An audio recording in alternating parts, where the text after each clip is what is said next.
Се враќаме назад во студиото и на сосема други теми. Со мене тука е колегата Дејан Андоновиќ. Здраво, Дејан, добро утро.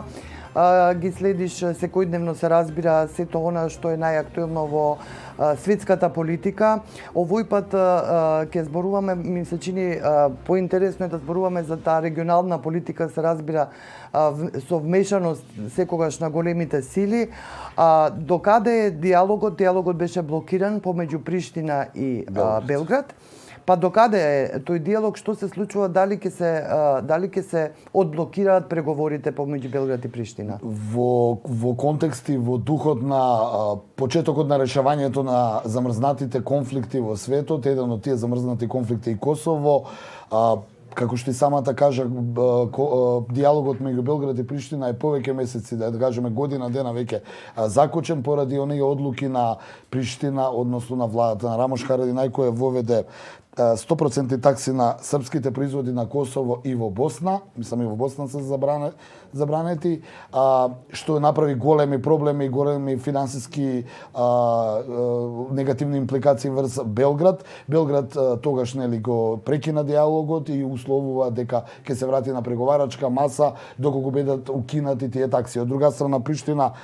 повеќе месеци најавува дека ќе ги укине таксите дента кога Белград ќе ја признае косовската независност, што нели ја направи и оваа приказна како нерешлив проблем. Европската унија, Обединетите нации, сите се обидуваат да ги дисциплинираат двете страни да седнат на преговарачка маса. Тие не ги послушува, но се разбира во светот се знае кој е во моментов нели изминатите децении најсилен, па се вклучија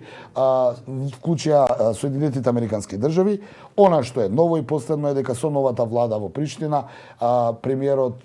на премиерот Курти, тој се соочи со огромен притисок пред се од страна на Соединетите Американски држави преку посредникот Ричард Гренел, кој го услови на некој начин, ја услови Приштина и рече дека главен приоритет на косовската влада во почеток е да се укинат таксите кон српските производи за да може да се одблокира тој преговарачки процес помеѓу Белград и Приштина, односно Приштина да ги укине таксите и да седнат на преговарачка маса со Белград. Се разбира, оваа позиција на САД претходно беше најавена преку твит на Доналд Трамп, кој во свој дух нели најави дека САД ќе се вклучат конечно да го решат косовското прашање, кој изминативе децении се покажа дека е главен проблем во регионот и од кој може да се генерираат нели нови несакани судири и нова регионална нестабилност. На оваа позиција на Соединетите Американски држави автоматски веднаш се приклучија и западните сојузници, пред се Франција, пред се Германија, па и Албанија, која на некој начин има влијание врз косовските политичари во Приштина, и сите со една порака до новата влада на Албин Курти, а тоа е дека приоритетот на косовската влада е првен да ги укине таксите. Се разбира, за возврат на тоа, на некој начин ќе мора и Белград да направи одредени отстапки за да се договорат да седнат на преговарачка маса двете страни и конечно да почнат со тие финални преговори за решавање на конечниот статус на Косово. Косово е независна држава де факто, Белград не ја признава, но веројатно преку некакви компромиси меѓу себе ќе можат да изнедат некоја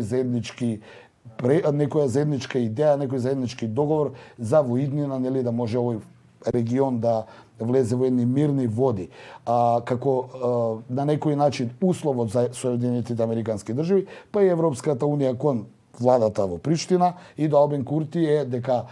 нема да има инвестиции Косово доколку нели не ги укине овие такси, а од друга страна пак Приштина е свесна дека без помошта на Европската унија и САД не може да гледа некоја поголема и подалечна иднина. Оно што исто така интересно како гест на добра волја е иницијативата на САД да почне сообраќање да ги поврзува Белград и Приштина, па така пред 2-3 недели беше потпишан предлог договор за воспоставување на авионска линија меѓу Белград и Приштина, а во моментот во Берлин се одвива седница, односно се одвива еден самит каде што се прави донаторска конференција за инвестирање на инфраструктурно поврзување меѓу Белград и Приштина, односно сообраќајно поврзување, да има директна патна мрежа меѓу Белград и Приштина. Се смета дека доколку двете албанците и србите бидат сообраќајно поврзани, ќе се надминат некои, нели, да кажеме. Дејан, не сакав да те прекинам, бидејќи вака аналитички навистина ни ја објаснуваш ситуацијата, но вчера, например, прочитав некаде дека Додик се заканува дека Република Српска ќе ја одвои од Босна. Дали е тоа потенцијално ново жариште на регионот? Тоа е исто така замрзнат конфликт и ми се чини дека западните сили пред се Соединетите американски држави може да ги предвидат тие потези на Република Српска. Па оттаму и веројатно сметаат дека полесно и побрзо ќе можат да го решат косовскиот проблем за да се насочат кон проблемот во Босна и Херцеговина. Тој денеска изјави дека Босна и Херцеговина за една година дена нема да веќе да постои доколку не се врати меѓународната позиција, не ја врати владата во Сараево на дејтонските позиции, односно Република Српска да биде сам свој ентитет, практично мини независна држава, нешто како Косово. Токму тоа ги поврзува, нели, регионот, србите одамна во Република Српска барема и во Белград некои кругови сакаа Косово да биде замена, Република Српска да биде во замена на косовската територија, што е неприфатливо за меѓународната заедница, такво менување на граници. Сега Босна повторно се соочува со нови проблеми, повторно ќе кажам, Милорад Додик, човекот кој беше долги години председател на Република Српска, кој е сега председавач на председателството на Босна и Херцеговина, бара Република Српска да има поголем суверенитет врз основа на тие дејтонски договори склучени во 1995 година, и она што го бара и главниот камен на сопнување е формирање на идната армија на Република Српска, бидејќи Александра знаеш и сама дека една држава, едно од постулатите за што е држава и државност е да има своја армија. Од друга страна Сараево, владата во Сараево, односно босанските муслимани, па и хрватите со помош на Загреб, не се согласуваат со овој дел, сакаат да се направи фосилна армија на Босна и Херцеговина. Тука ќе видиме каква ќе биде улогата на САД пред се, но и НАТО, ако се земе во предвид дека Босна е се уште на некој начин протекторат на држава, нешто идентично како и Косово, па оттаму американците и западњаците најверојатно првен ќе го решаваат Косово, па потоа она што се случува во Босна. Доколку работите ескалираат со најновата изјава на Додик кој предвидува дека за година дена дека Босна и Херцеговина нема да постои и дека србите во Босна ќе се отцепат на некој начин на по своја желба, веројатно можеме да очекуваме регионот повторно да влезе во една тензија. Ако се земе во предвид дека е изборна година за речиси сите држави од поранешната Југословенска